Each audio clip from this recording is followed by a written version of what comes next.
Welcome back to AI from Zero to Hero. You're watching episode 4, and I have to say, this one is my personal favorite in the whole series. Because today we're covering the thing that makes AI feel almost human, natural language processing, or NLP. This is the technology that allows ChatGPT to have a full conversation with you. That lets Google translate 133 languages instantly. That lets Siri understand your voice. That lets companies know exactly what their customers feel about their products without reading a single review. Language is the most human thing we have, and AI has learned it. Not perfectly, but impressively. By the end of this video, you'll understand how. Let's go. Let me start with a scenario. You're at work. Something's broken in your code. Your boss is standing right behind you. You frantically type into ChatGPT. Can you fix this Python bug? It's urgent, my boss is watching me right now. You hit enter. In 0.3 seconds, ChatGPT responds. But think about what just happened. In those 0.3 seconds, the AI understood your intent, that you want code fixed. Your subject, Python programming specifically. Your urgency, the word urgent signals high priority. Your emotion, stressed and anxious. Your language style, informal, conversational English. You typed 7 words. You gave it no context, no file, no code, just a sentence. And it understood everything, not just the words, the meaning behind the words. That is natural language processing. The official definition. NLP is the branch of AI that teaches machines to read, understand, and generate human language. It's the most human skill that machines have ever acquired. And today we go inside it completely. Now, before I explain how NLP works, I want to show you why language is so incredibly difficult for machines to learn. Let's start with a classic problem. The word bank. I went to the bank. Which bank? A river bank? Or a money bank? A human immediately knows from context, but a computer sees just the word bank. It has no idea what you mean without more information. Now try this. That's sick. Is the person ill? Or do they think something is amazing? In modern slang, sick can mean both. And this one, he kicked the bucket. Did a man literally kick a bucket? Or does it mean he died? That's an idiom, something no computer can learn from. A dictionary. You have to absorb it from culture. Now the really hard one, sarcasm. Nice job breaking it, hero. The word nice is there. The word hero is there. But the actual meaning is, you made a massive mistake. A machine sees positive words. A human immediately reads anger. And language changes all the time. The word wicked in UK slang means excellent. Bless your heart in the American South is often a polite insult. In emojis, the crying laughing face is now used sarcastically by Gen Z. Meaning changes with culture and time. This is why NLP is one of the hardest problems in AI. And yet, we've made remarkable progress. So how does a computer actually read text? It doesn't read words like you do. It processes numbers. Only numbers. So the first step is turning language into numbers. This happens in 2 steps. Step 1, tokenization. The computer takes a sentence and breaks it into small chunks called tokens. Let's use the sentence. ChatGPT is amazing. The tokenizer breaks it like this. Chat, G, point, is, am, az, ing, exclamation mark. Notice something. It didn't split by words. It splits by common patterns it's seen in training data. Each token gets a number, a unique ID. Chat might be token 1001. G might be 1045, and so on. Now the computer has a sequence of numbers it can actually work with. Step 2, embeddings. This is where it gets beautiful. Each token number gets converted into a vector, a long list of numbers that represents its position in meaning space. What does that mean? Words that are used similarly in language end up close to each other in this mathematical space. King and queen are close. Man and woman are close. And here's the magic. King minus man plus woman equals queen. That equation actually works in embedding space. You are literally doing arithmetic on the meaning of words. The AI has learned the relationship. Male royalty minus maleness plus femaleness equals female royalty. Without anyone teaching it gender or royalty explicitly. It learned this purely from patterns in text. That is the foundational genius of modern NLP. Now let's look at one of the most widely used NLP applications in the world. Sentiment analysis. The question it answers: does this text sound happy, sad, angry, or neutral? Look at these examples on screen. This product is absolutely amazing. Best purchase ever. That's clearly positive. The AI scores it 96% positive. Waited 45 minutes. Food was cold, never coming back. 0 out of 10. Clearly negative. 98% negative. Product arrived on Tuesday. Box was intact. Just facts. 89% neutral. But now, here's the tricky one. I love how they completely ruined my favorite feature. The word love is there. That's positive, right? No. The AI has to understand. When someone says, I love how you ruin something, they're being sarcastic. The tone is angry. This is called sarcasm detection, one of the hardest challenges in NLP. And AI is getting surprisingly good at it. Now, where is this used in real life? Amazon analyses millions of product reviews automatically, using sentiment analysis. No human reads every review. The AI does, and reports back trends instantly. Investment firms feed financial news into sentiment models to predict whether stocks will go up or down. Political analysts track real-time Twitter sentiment during elections to understand public opinion. And customer support teams use sentiment analysis to automatically route angry customers to senior agents before they escalate further. Here's a fact that will blow your mind. Netflix uses sentiment analysis on 200 million subscriber reviews and viewing behaviors. And those insights directly shape what shows they commission and greenlight next. Your review of that show you abandoned after episode 2. It shaped what Netflix made next year. Let me show you 2 more powerful NLP capabilities that you probably use every day without realizing. First, named entity recognition.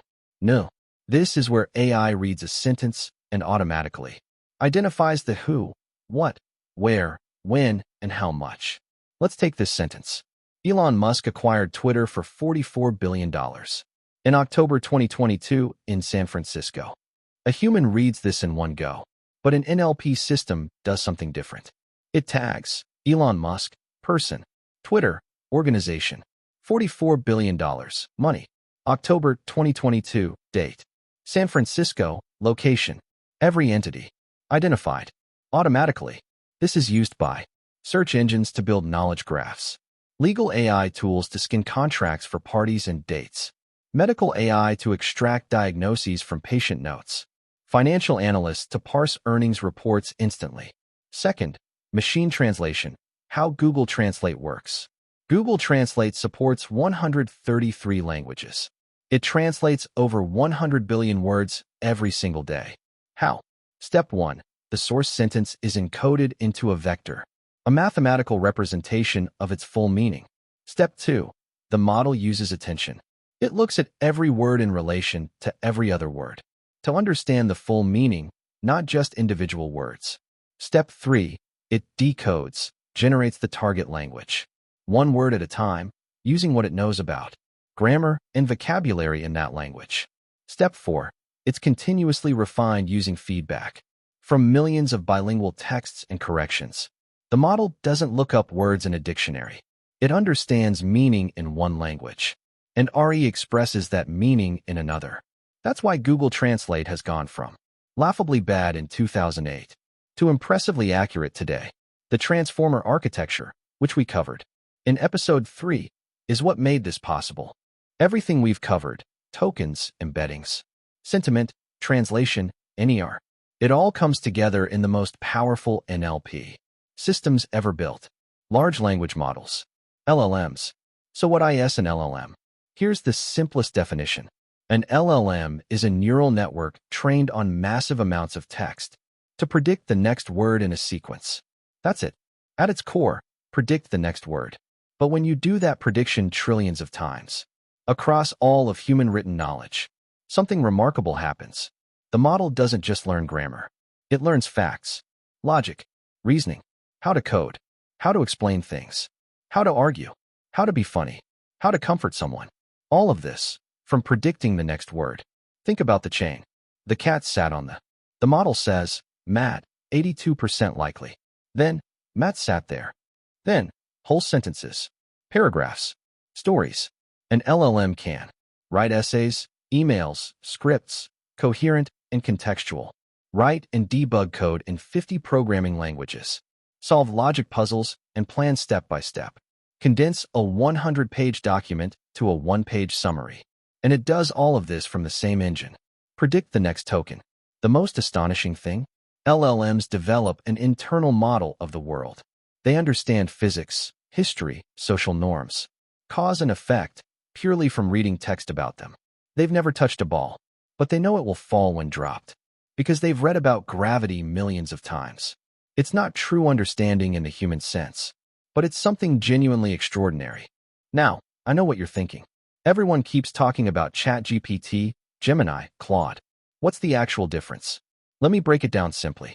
Chat, by OpenAI, launched November 2022, became the fastest growing technology in human history.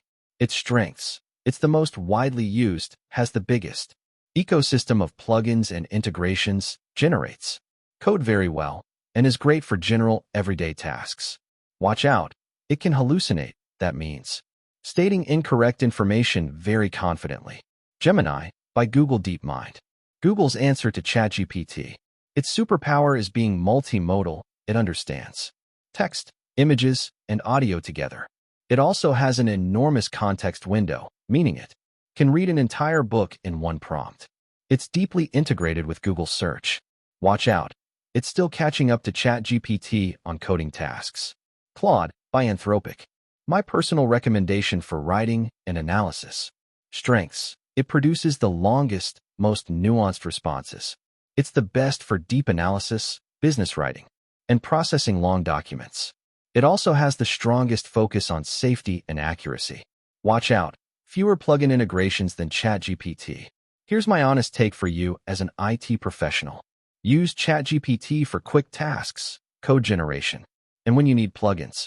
Use Gemini when you need Google integration or multimodal understanding. Use Claude when you're doing deep analysis, writing detailed reports, or processing documents. All three are free to start. Try all three this week. Let me bring NLP to life with a real-world example that is directly relevant to your work. AI customer support. Look at the chat conversation on screen. A customer types, "My order number 12345 hasn't arrived. It's been 8 days." The AI support bot responds within 0.3 seconds. "I'm sorry to hear that. Let me check order 12345 right now."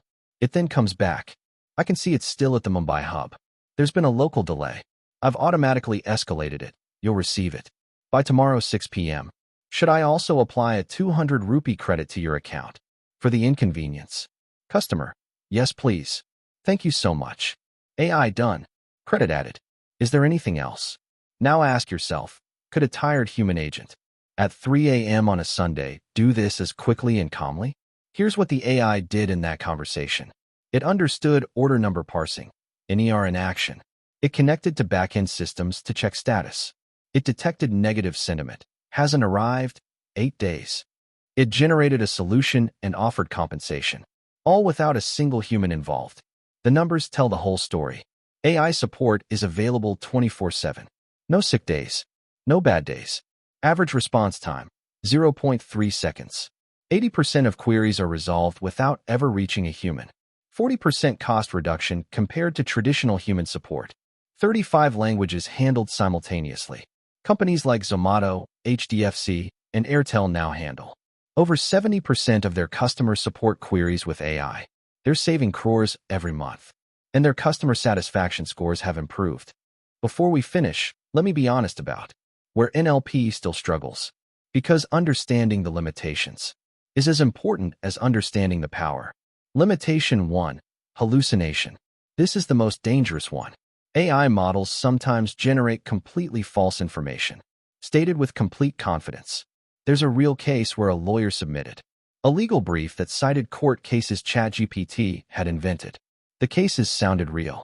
The citations looked proper, but they didn't exist. Always verify critical facts from AI. Always. Limitation 2, knowledge cutoff. Most LLMs have a training cutoff date. They don't know what happened last week. Don't ask them for current news or live information. Limitation 3, sarcasm, and irony. Despite progress, AI still struggles when people say the opposite of what they mean. It's getting better, but it's not perfect. Limitation 4. Low-resource languages. NLP works brilliantly for English and major world languages. But for many Indian regional languages, for smaller African or Southeast Asian languages, training data is scarce. Performance drops significantly. Limitation 5. No true understanding. This is the philosophical one. AI generates language based on statistical patterns. It doesn't actually know anything. It has no experience, no consciousness, no belief. It looks like it understands. Sometimes it feels like it understands. But it's an incredibly sophisticated pattern-matching engine that produces human-sounding outputs. This matters because it means AI can be wrong in ways humans wouldn't be. Okay, let's recap episode 4. NLP teaches machines to read, understand, and generate human language. Tokenization breaks text into chunks. Embeddings represent meaning as numbers. The maths of meaning. King minus man plus woman equals queen. Sentiment analysis detects emotion in text. NER extracts people, places, organizations, dates, and money. Machine translation uses transformer architecture. LLMs are trained to predict next tokens, and from that simple task, they develop extraordinary capabilities. ChatGPT, Gemini, and Claude each have different strengths. AI customer support saves companies crores with better results. And even with all this power, hallucination, bias, and sarcasm remain real limitations to watch out for. In episode 5, we get into generative AI. How does AI create images from text? How does it write a song? How does GitHub Copilot write code for you? And what is prompt engineering, the skill that separates average AI users from power users? All of that, episode 5. Like this video if it helped you. Subscribe for episode 5. And drop a comment. Which AI surprised you most today? ChatGPT's hallucination problem? Or the math of meaning? King minus man equals queen? See you in episode 5.